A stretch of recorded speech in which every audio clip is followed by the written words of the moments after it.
Hello, everybody. Welcome back to Badge Chat Show and Tell here on our Monday evening. Super excited this week to be joined by Peter Thorsett. He is at P Thorsett, Thorsett, from the University of South Florida. Peter, thank you so much for joining us. Thank you for having me today. It's great to be here. Yeah, man. I'm really excited. Before we share just some of the awesome stuff you all have going on there at the university with credentialing students and essential skills that they're going to be able to share with employers. Maybe you could just start us off by sharing just kind of what your role is at the university and even where it is for people who are unfamiliar with South Florida. Sure, no problem. So we're actually located on the Gulf Coast here at the University of South Florida, kind of in the middle of the state in beautiful Tampa, Florida. So it's been a nice warm day today. So for my colleagues up north, I apologize. I know that when we complain about it being 50 degrees or even a little bit less, I know most of you get tired of hearing from us down here. I am the Director of Strategic Initiatives, Communications, and Research, which is a mouthful, with our Community Engagement and Career Readiness Unit. And we're kind of unique here at the University of South Florida in that we've taken a lot of the different departments across campus, career services, our Office of Internships and Career Readiness, our Employer Relations Unit, our Community Engagement Unit, kind of brought all of those together because we feel that those are the places where students get the experiences to develop those essential skills. And so by bringing those together, we're hoping to help students navigate that a little bit easier because we're a campus, 52,000 students. We're one of the largest in the country. And we're spread across 3 different geographic locations. So in addition to our flagship here in Tampa, we have locations in St. Petersburg and Sarasota, Manatee. And so we're trying to find ways to make things easier for students to navigate. In my role, I help us look at different ways of service delivery. As you can imagine, trying to be scalable and sustainable to that many students is no easy task.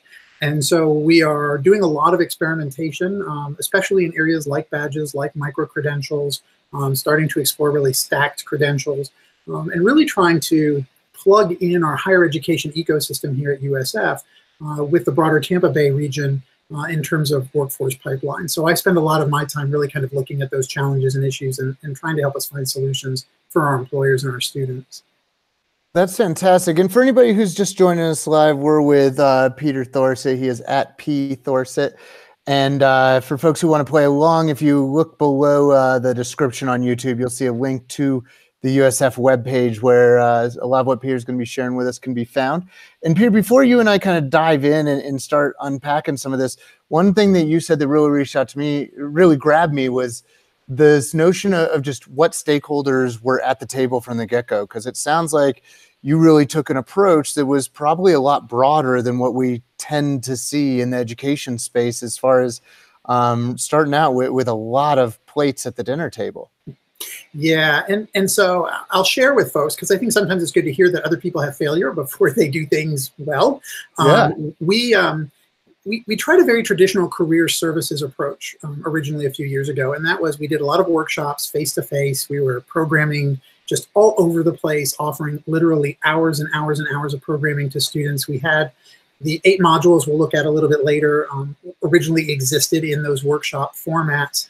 And students kind of reported to us that, this is great content, but I don't have time for, an 8-hour commitment to kind of learn this stuff. And so they didn't follow through. They didn't persist in the program, and that was problematic for us.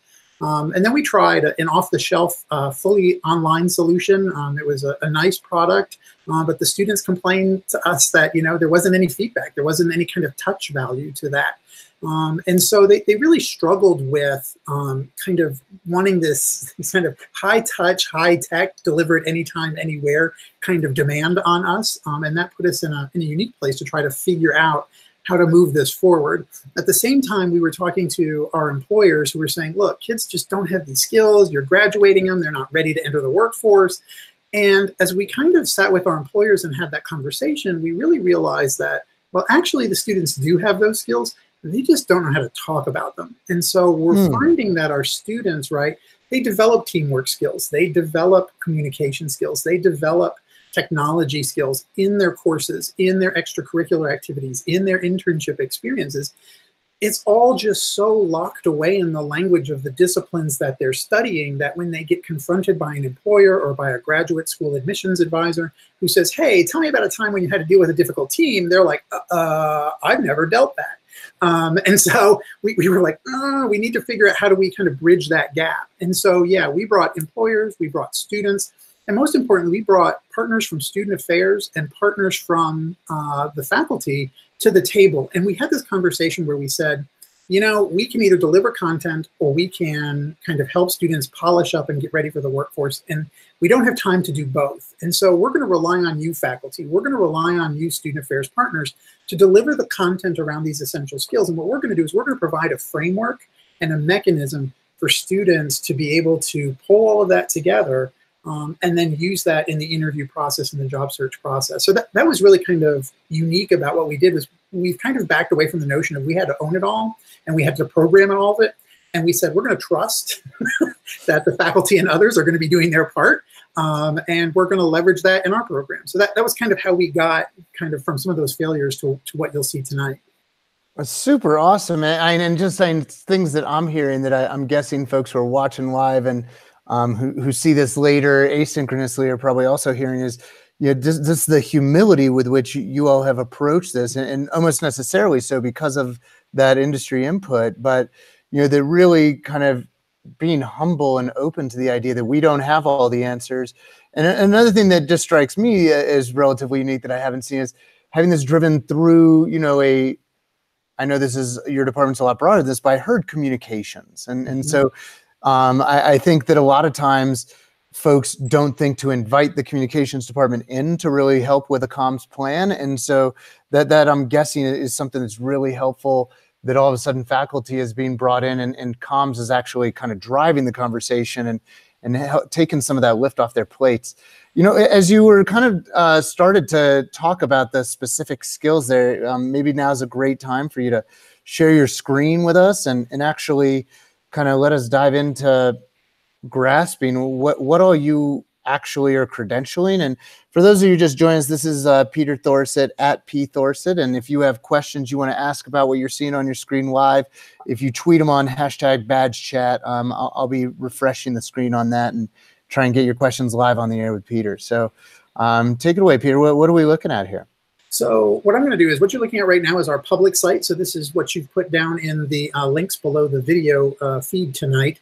So anyone who has questions about our program specifically can hop out to this site where we put some of our information publicly. What I'm going to do is hop on over to our Canvas site. So one of the things that was unique for our situation was, as I indicated, we had tried 2 other methods before we arrived at this destination. We burned through a little bit of cash to do that. And as you can imagine, in higher ed, cash is not freely available. And so our boss was like, hey, sounds like a great idea, but I have no more money for you. And so we were kind of really forced. Our team really kind of sat down and struggled with that and said, well, great, now we've got to kind of build something, right, that meets this happy middle ground, and we have no cash to do that. And so we were very fortunate to work with our learning management partners here at USF, and we built the program in Canvas. And so we did this before there were the easy plugins that are now available with Badger. And so now for most people are kind of spoiled who come on board with our partner. They just have the one click and they push the button and connect to their issuing authority.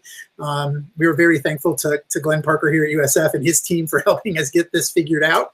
And then we connected it to Badger because essentially we were already paying for Canvas, and Badger, of course, as you know, is free through the Open Badge framework. And that allowed us to create a space where this activity could happen. And it was a familiar metaphor for students. So it was, you know, comfortable for them. They could get in and navigate very easily. And then Badger allowed us to surface that work outside. So right now our Canvas environment is a walled garden. It's only available to students and faculty. So employers wouldn't have had necessarily a way to see all the great stuff that students are doing. So Badges gave us a way to allow students to export, if you will, evidence of their competence to employers and to be able to kind of showcase that. So what you're looking at here is that Canvas shell. This is the landing page. I'll switch over to the student view real quick, and then you'll actually see this is what students see when they log in for the first time. And in the middle there, you'll notice those are the 8 competency areas. Those come from an organization called the National Association of Colleges and Employers. They did a whole bunch of research and a multi-year study to kind of figure out what are those things that employers really look for entry-level hires from recent college grads. And so those are the 8 that you see on the screen, and those are the 8 that we focused on building our badging program around. And that organization, again, for anybody who wants to grab a link to their work, was the National Association of Colleges and Employers, and their URL is naceweb.org. So all one word, NACEWEB.org. And if you go out to our public site, we do have links to those NACE competencies in the faculty section. So anyone who hops out here can actually go under for faculty. And down here, you'll learn more about NACE. There's a link there. There's also information about the NACE competencies available. So again, part of our goal was to educate faculty about NACE and kind of this happy middle ground that's kind of neutral in many ways. And so we've provided a lot of those resources for our faculty. They're also just publicly available for anybody else who wants to hop out there. And, you know, I'm glad that you went there, because I did have a question about some of the faculty resources you have that I think are really awesome, again, from that kind of communications point of view. But before we go there, just with it sounds like kind of adoption of the NACE work, I do want to just ask you a little bit just from a kind of change management perspective and the implementation path that you all took. You know, what led you to that? Was it just the money? Like, we don't have the money to figure this out. Here's somebody who we trust who's already done this work. You know, why reinvent the wheel? Is that sort of how you landed on the NACE, or say more about that? So NACE is an organization that really supports career centers at universities and colleges across the country.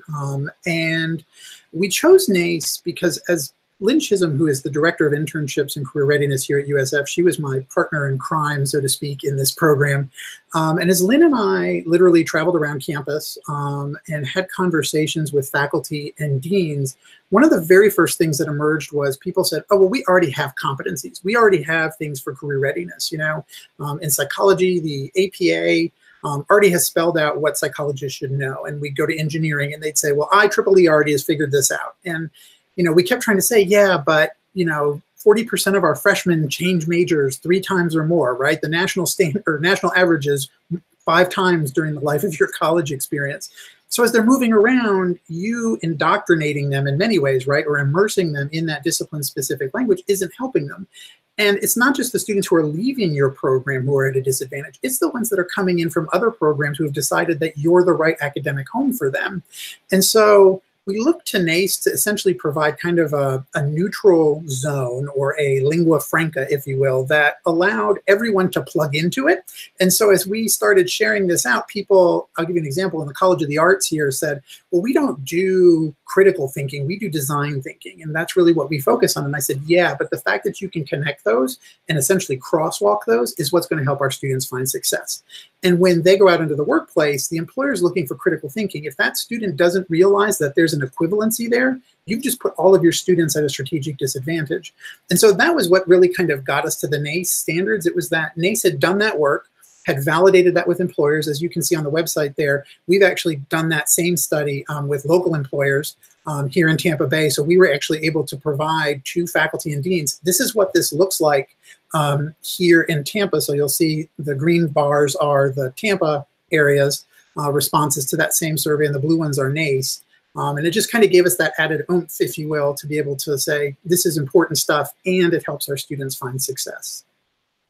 Huge. I mean, it sounds like just everything you've done has been just kind of model work on the stakeholder engagement and just really helping people understand the why. So going back to the page you were on with the faculty kind of resources, can you share just as faculty find out about this and say, okay, well, I'm down to do what's best for kids. What have you all done to make it an easy lift for me to kind of take this on-ramp? Yeah, that's a great question. So I'm going to scroll down a little bit here to that how you can help section for our faculty. One of the things that we've really tried to do with faculty is to show them, right, in your course, when you look at your syllabus and you look at what you're trying to accomplish in the classroom from a goals and outcomes perspective, is you're probably going to have some signature piece of work, right? It's going to be a class presentation. It's going to be a research paper. It may be an accumulation of knowledge demonstrated through a series of exams. But in that process, you will have identified at least one of these competencies. And as we helped faculty to kind of make that connection between the work that they're trying to accomplish in the classroom and the 8 competencies, they started to go, oh my God, we do all of these. So our challenge actually became kind of scaling them back in some ways, was to say focus on one, because that helps the students get their heads around this. And so we provide for them essentially some language that you see there toward the top of that block, where we ask them to insert this language into a syllabus. And to essentially identify which of the 8 competencies or badges does their course align with.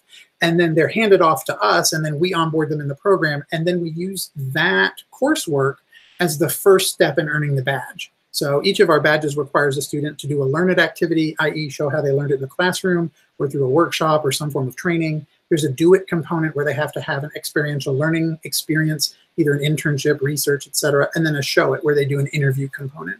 And so this really helps them to connect the dots essentially very quickly between what a faculty member is doing and what we need them to have to bring to us to help them kind of translate that to the workforce.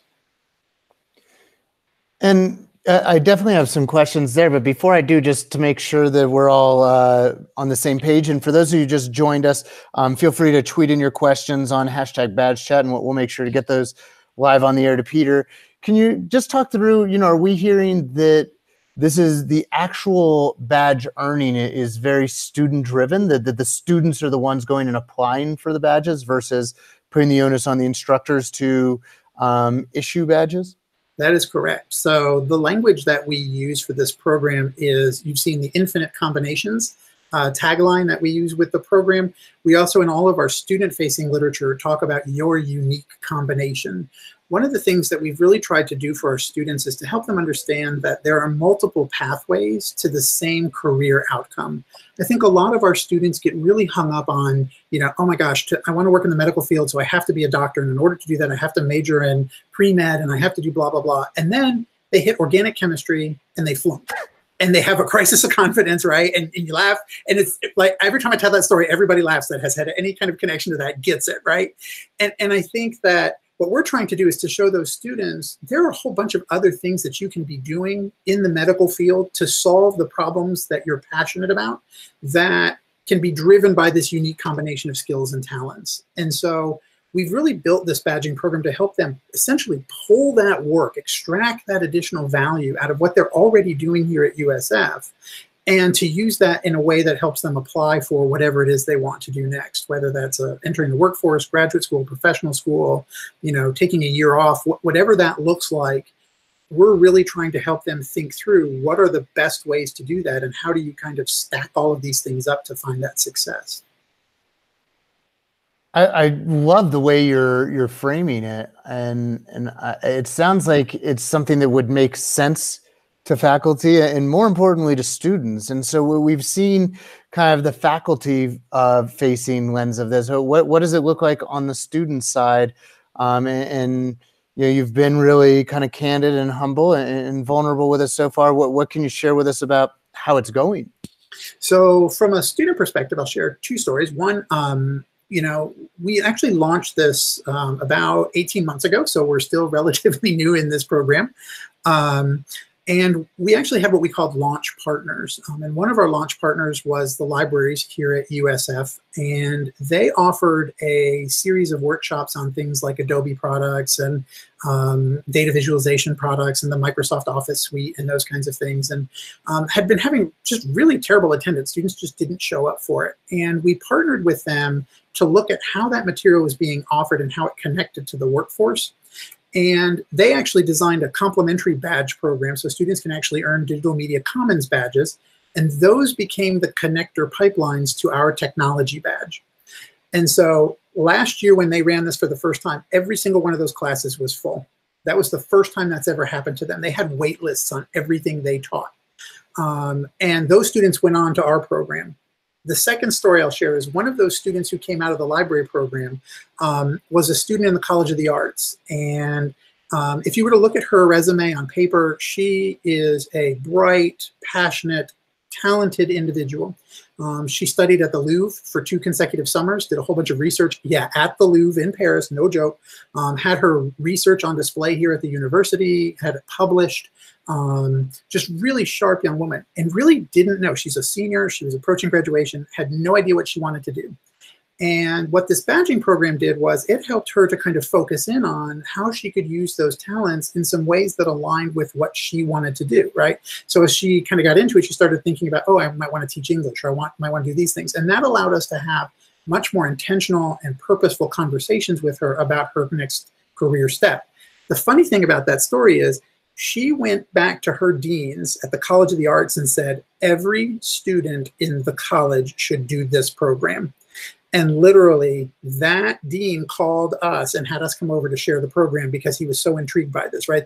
They had seen her, thought she was amazing, and she came back and said, until I did this, I had no idea what I wanted to do with my degree. And now my degree has value, and I have a better sense of where I would like to go with my degree in art history. And so we've been very fortunate in that the program has allowed us to kind of have some catalyzed conversations that don't involve us. Our students are kind of driving it for us in a lot of ways. And they bring faculty and administrators to the table in a way that I think hasn't happened in the past. I think our office has kind of assumed we're the experts, and we tried to force people to do certain things. And we kind of discovered, wait a minute, if we can still be the experts and build the programs, but if we just take a step back and let the students be the ambassadors, all of a sudden it takes on a totally different weight. And so those are some interesting anecdotal stories. We've got about 1,000, we're at 1,100 1099 students right now in the program.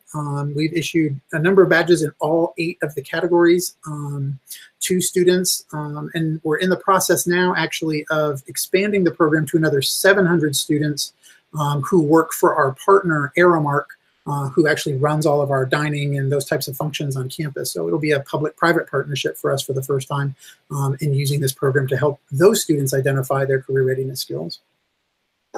Well, I'm so much there to be jealous. Just your Canvas show is something to be jealous about here. I'm feeling quite humiliated about what my students have to see in Canvas, looking at what you're putting out there. I hear you saying just so many amazing things. I love this idea of the launch partners and the synthesis. And I don't think anybody's going to hear this and not be just overwhelmed with envy at the user story, that it's, that young lady going to her dean unprompted and saying, we need to be doing this. Everybody would love to have that kind of championship from the user, right? But one of the things that I'm also hung up on is when you mention the kind of 3 legs of the stool, if you will, that go into students earning this badge. One of the things you said is that part of the evidence piece that gets included in the metadata is an interview. And I'm hearing that you have 10,999 students. And I think that some folks are going to wonder, how is that sustainable to actually conduct an interview? Yeah, so what we did was one of the advantages of using Canvas, so each of the module components, as you're talking about, the Learn It, the Do It, and the Show It is up there on the screen. In the Learn It component, or in the Show It component, what we did was we leveraged Canvas's ability to record a video response and then pipe that through SpeedGrader.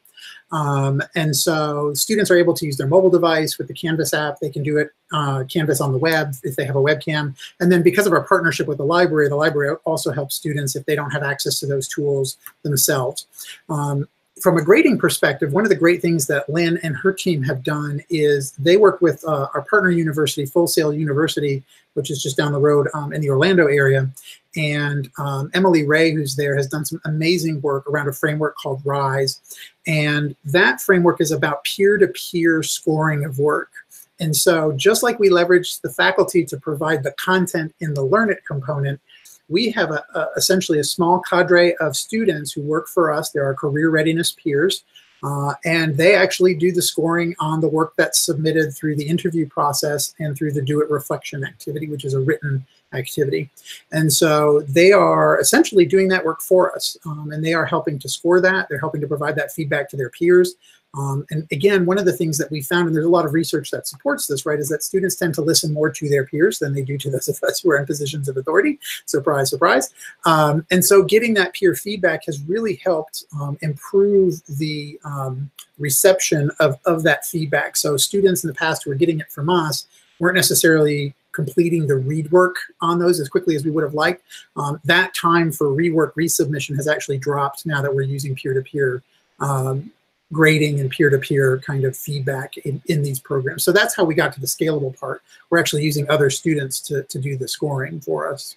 And when you say rework, that means so this is most certainly not participation trophy badging. There are students who apply for a badge and their show it is not up to meeting the criteria, and they're not yet. Is that what I'm hearing? Yeah, no, you are absolutely right. We've shown in the past, I was a little hesitant to do it over the web tonight, but we certainly have some examples of students who literally recorded interview responses in the backseat of their car as the sun was setting. So, you know, the video is getting darker and darker and darker as they're recording their response to the answer or to the question. And those were good examples of ones where we rejected them and said, hey, you know, this is not what you want to be doing. Because again, the goal of the program is to really help students learn those skills to be able to navigate the job search process. And we know that employers are using video screening more and more and more as that kind of first pass. And so we really wanted to prep our students for being able to navigate that successfully. So yeah, absolutely. There is a requirement that that work be of a certain level in order to earn the badge. And does the do it and show it get actually attached to the badge? Is that as far as the artifacts that?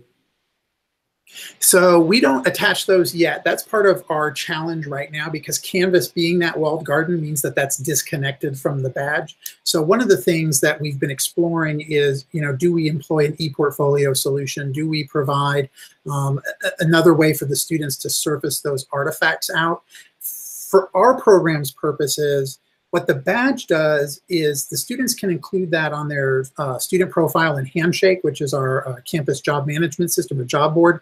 They can also put it in places like LinkedIn.